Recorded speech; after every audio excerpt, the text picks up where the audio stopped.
Slightly colder than usual, and this thing hasn't been started in about a week. A bit less than that. So, let's go see.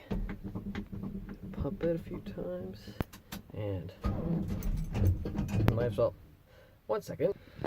Yep, got stuck in gear again. Here we go.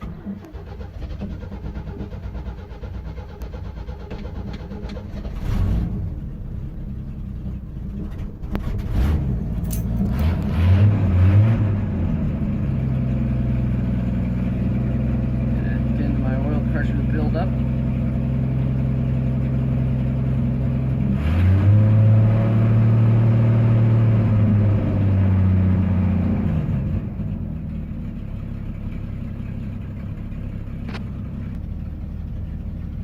That's enough of a cold start to call it cold start, even though it's only even though it's friggin' 52 degrees out. That thing really isn't looking too bad. I got this thing looking pretty nice.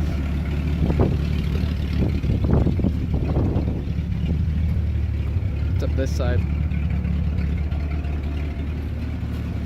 Suburban with some fresh racing stripes